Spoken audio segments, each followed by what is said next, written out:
Assalamualaikum warahmatullahi wabarakatuh. Selamat berjumpa kembali dalam pembelajaran jarak jauh. Mudah-mudahan kalian dalam keadaan sehat selalu dan baik-baik saja. Untuk hari ini kita akan mempelajari lanjutan dari materi sebelumnya, yaitu tentang alat pembayaran internasional.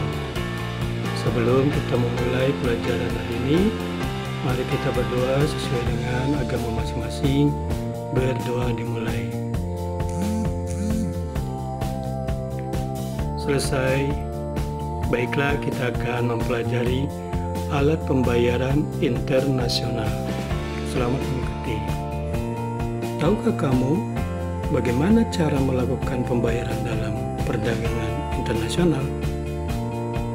Ya, ternyata tidak hanya satu cara loh. Ada banyak alternatif yang bisa kita lakukan dan kita gunakan untuk pelaksanaan pembayaran dalam perdagangan internasional. Mari kita lihat.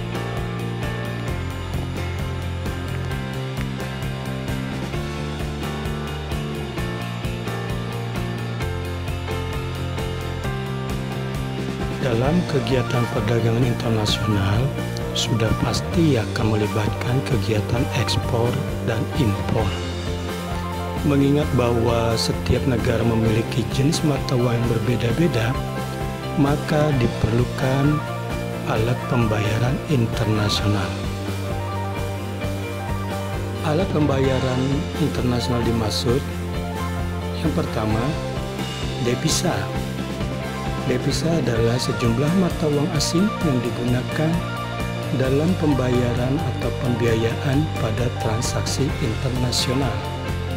Contohnya, seorang pengusaha eksportir maupun importir dalam melakukan kegiatan transaksi ekonomi luar negeri, lazimnya mereka menggunakan valuta asing sebagai alat pembayaran.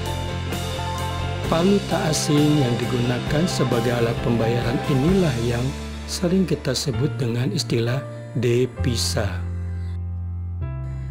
Adapun tujuan dari penggunaan devisa negara secara rinci adalah sebagai berikut.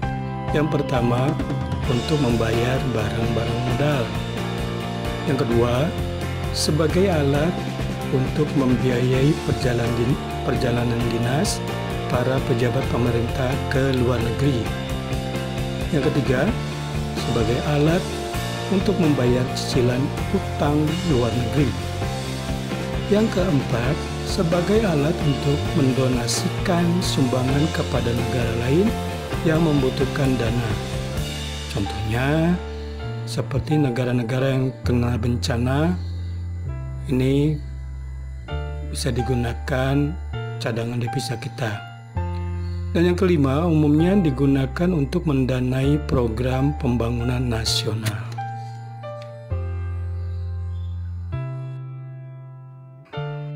Alat pembayaran yang kedua adalah valuta asing atau PALAS. Valuta asing adalah mata uang asing dan alat pembayaran lain yang bisa dipakai atau digunakan untuk membiayai atau melakukan transaksi keuangan dan ekonomi berkelas internasional.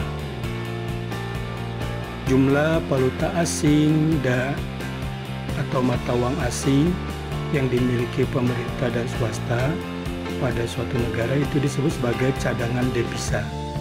Nah, cadangan devisa tersebut dibagi dua macam, yaitu cadangan devisa resmi atau official forex reserve dan cadangan devisa nasional atau country forex reserve. Seperti yang kalian ketahui, setiap negara ini memiliki jenis mata uang yang berbeda-beda yang menunjukkan harga setiap barang dan jasa. Berikut contoh beberapa macam jenis mata uang negara internasional. Harga atau nilai suatu mata uang terhadap mata uang lain dikenal dengan istilah kurs atau nilai tukar atau exchange rate. Nilai tukar mata uang atau kurs sangat penting dalam perdagangan internasional. Mengapa demikian?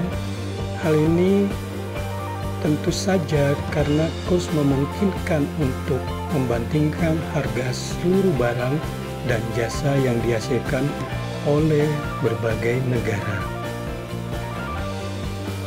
Sebagai alat pembayaran internasional, mata uang suatu negara ini dikelompokkan dua macam, yaitu hard currency dan soft currency. Yang pertama, hard currency adalah mata uang yang menjadi kesatuan hitungan dalam transaksi keuangan dan ekonomi internasional dan juga sering digunakan sebagai alat pembayaran. Mata uang dimaksud biasanya berasal dari negara-negara maju yang perekonomiannya kuat dan cenderung stabil dibandingkan negara-negara lain. Selain itu, dibandingkan dengan jenis mata uang lainnya, mata uang ini sering mendapat apresiasi atau kenaikan nilai tukar. Berikut beberapa jenis mata uang yang dikelompokkan sebagai hard currency.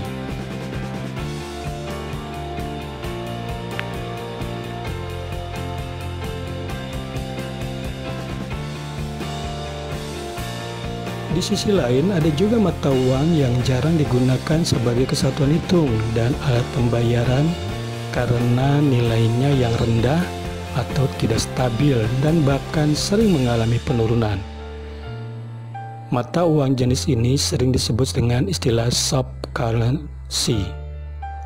Mata uang ini berasal dari negara-negara berkembang umumnya seperti Indonesia, Thailand, Filipina, Malaysia, dan beberapa negara yang lainnya.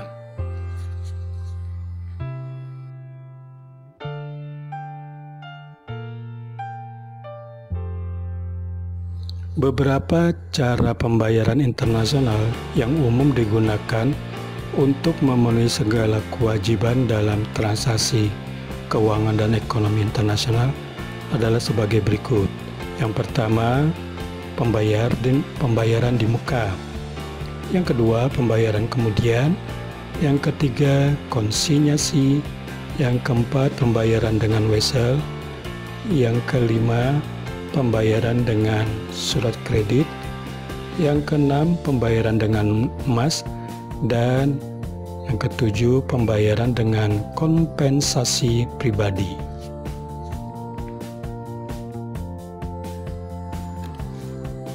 Pembayaran di muka. Pembayaran di muka atau advance payment adalah sistem pembayaran yang dilakukan importir dengan cara melakukan pembayaran terlebih dahulu sebelum barang dikirim oleh eksportir. Mata uang yang digunakan dalam pembayaran tersebut bergantung pada kesepakatan. Bisa menggunakan mata uang negara eksportir, bisa juga menggunakan mata uang negara importir.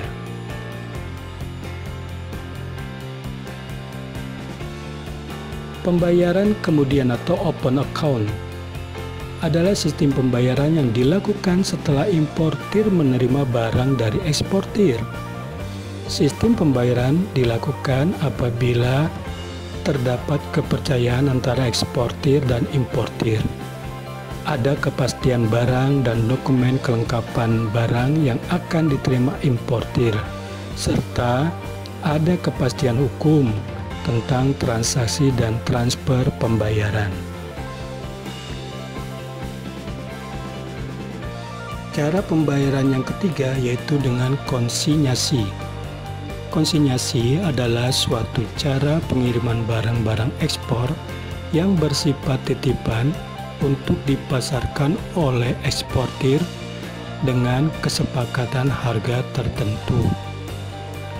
Pembayaran baru dilakukan oleh pihak yang dititip jika barang telah terjual. Cara ini memiliki kelemahan, yaitu pemilik barang tidak dapat menentukan waktu penerimaan pembayaran karena harus menunggu barang laku terjual. Cara pembayaran yang keempat itu dengan wesel atau surat utang bank. Wesel atau surat utang bank merupakan dokumen yang memuat pengakuan bank untuk membayar sejumlah uang yang tertera di atas wesel tersebut kepada pihak tertentu atau yang membawa wesel tersebut.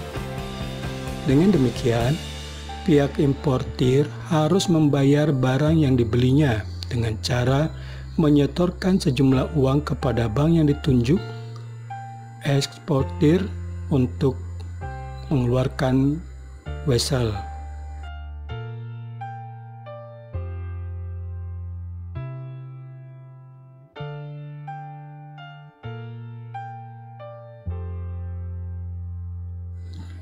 Berikut cara pembayaran internasional yang kelima adalah pembayaran dengan surat kredit atau letter of credit LC. Surat kredit atau LC adalah surat pemberian kuasa oleh bank kepada bank atau pihak lain untuk membayar sesuai dengan persyaratan yang disebutkan dalam surat tersebut. Surat pembayaran dengan LC merupakan sistem yang paling aman bagi eksportir. Dengan penerbitan LC, sebuah bank yang bertindak sebagai pengganti importir memberikan kepercayaan dan kepastian kepada eksportir bahwa pembayaran akan dilakukan oleh bank tersebut sesuai dengan persyaratan yang terdapat di dalam LC.